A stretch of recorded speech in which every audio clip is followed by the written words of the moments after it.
Saat BMKG memprediksi badai, kita menyebutnya sains.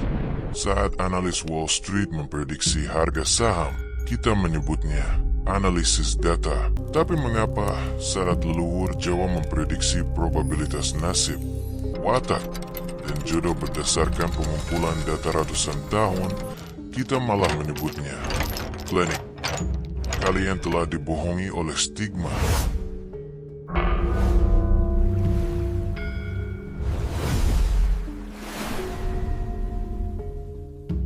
Rahayu, Angga. Selamat datang di Bilik Pitutur, Java Sensei. Mari kita mulai dengan sebuah perjalanan imajinasi. Bayangkan, engkau masuk ke dalam perpustakaan tua milik kakek buyutmu. Di sudut paling remang, tergeletak sebuah kitab usang. Judulnya ditulis dengan aksara Jawa kuno. Secara naluriah, bulu kudukmu berdiri. Engkau mengira kitab itu berisi mantra pesugihan, ramalan hari sial, atau petunjuk tahayul lainnya. Kitab yang lebih baik tidak disentuh jika tidak ingin berurusan dengan hal gaib. Bagaimana jika paman katakan bahwa anggapan itu adalah kesalahpahaman terbesar dalam sejarah intelektual Nusantara? Bagaimana jika di dalam kitab usang yang kau takuti itu tersimpan cetak biru arsitektur anti gempa, resep farmakologi yang kini diekspor ke seluruh dunia, dan sistem psikologi kepribadian yang jauh lebih tua dari tes MBTI milik orang barat? Kitab itu bernama Primbon. Dan hari ini, kita tidak akan membukanya dengan rasa takut. Kita akan membedahnya dengan rasa hormat seorang ilmuwan yang baru saja menemukan sebuah ensiklopedia besar yang sempat hilang. Mengapa sebuah karya agung bisa terdegradasi menjadi sekadar buku tahayul? Penyakit ini tidak datang tiba-tiba. Ia adalah hasil dari pendangkalan makna selama ratusan tahun. Bayangkan Primbon sebagai perpustakaan dengan 100 rak buku. Ada rak tentang arsitektur tropis, rak tentang farmakologi atau ilmu obat, agrikultur, hingga tata negara. Namun di era modern yang haus sensasi, manusia hanya tertarik pada 2 rak kecil di sudut ruangan, rak tentang ramalan dan hari sial. Media secara masif mengekspos bagian mistisnya, menjual ketakutan. Akibatnya, 98 rak ilmu pengetahuan lainnya dilupakan, tertutup debu, hingga seluruh perpustakaan itu dicap sebagai perpustakaan gaib. Inilah tragedi intelektual kita. Angga, mari kita kembalikan pada akarnya.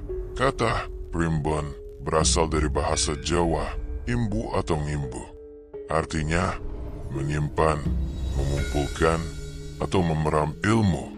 Secara harfiah, Primbon adalah sebuah database, sebuah ensiklopedia agung. Leluhur kita tidak memiliki komputer atau server cloud. Server mereka adalah ingatan kolektif dan naskah lontar. Mereka menggunakan ilmu Titen, metode observasi dan pencatatan data jangka panjang yang luar biasa teliti. Seorang resi ratusan tahun lalu mencatat, orang yang lahir Senin Kliwon di musim hujan punya kecenderungan sifat seperti ini. Catatan ini diwariskan, divalidasi oleh generasi berikutnya, anomali dicatat, dan kesimpulan ditarik. Itulah Primbon, sebuah proyek big data raksasa, puncak dari ilmu empiris Nusantara. Lalu, bagaimana seharusnya kita membaca Primbon hari ini? Jangan gunakan ia untuk mencari jawaban akhir yang membuatmu pasrah pada takdir. Gunakan ia untuk memantik pertanyaan. Saat Primbon menyebut wetonmu berelemen air, tanyakan pada dirimu, apakah aku sudah cukup tenang dan mampu beradaptasi seperti air dalam karirku? Primbon adalah cermin untuk refleksi diri, bukan bola kristal untuk ditebak. Orang-orang cerdas tahu cara menggunakannya. Seorang arsitek resort mewah di Bali masih menggunakan asta kosala kosali. Pengusaha sukses masih memakai racikan jamu kuno.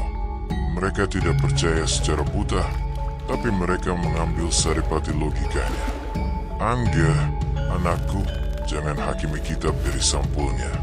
Mengabaikan primbon dan menyebutnya tahayul justru menunjukkan kedangkalan kita sendiri. Kini, saatnya membuka kembali Google Warisan Nusantara ini.